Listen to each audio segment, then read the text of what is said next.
You know, when I was a kid, I was dreaming of Tasmania having its own AFL team, and if there was a book in the school library about Tassie and the map jumper was represented in it and all those great elements of Tasmanian football, I don't think any other kid would have been able to get this from the library. It would have been permanently in my school bag, I reckon. So I hope the kids that read this book today will feel the same way about it. The book is sort of a celebration of Tasmanian football, so it goes into the history of AFL in Tasmania as well as looking towards the future. So it's mainly the history of Tasmanian football told sort of through the eyes of sort of children who will hopefully one day get to see their own team playing in the competition.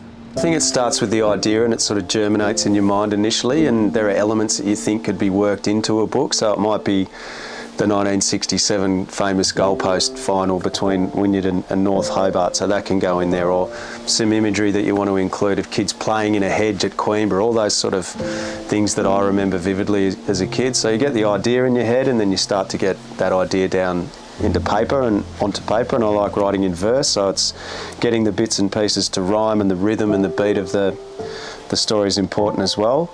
I've been looking forward to giving you a copy of this, Jack, because I know you've got young kids. This book is pitched at kids 4 to 7, so right in the sweet spot for your kids. Yep. You're in the book, rightfully, as one of the greats of Tasmanian football. Actually. Absolutely deserve to be there. Do you think Tom's done a good job of capturing you? Yeah, I'm happy with that. I've got rosy cheeks.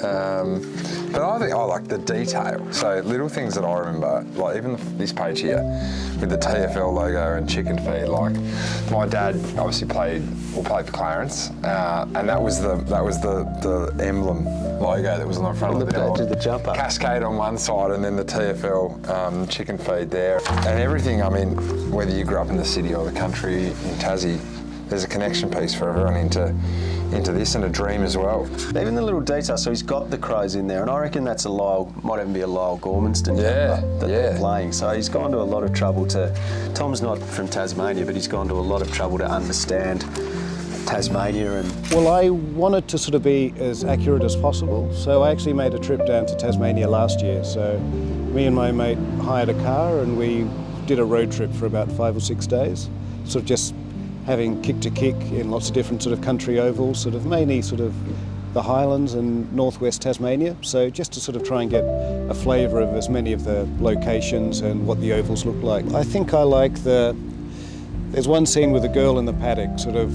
running up the field, so it's sort of like a progression, and she's sort of kicking a goal through homemade goal sticks and then doing a Jack Riedwald celebration. So that's probably my favourite spread of it.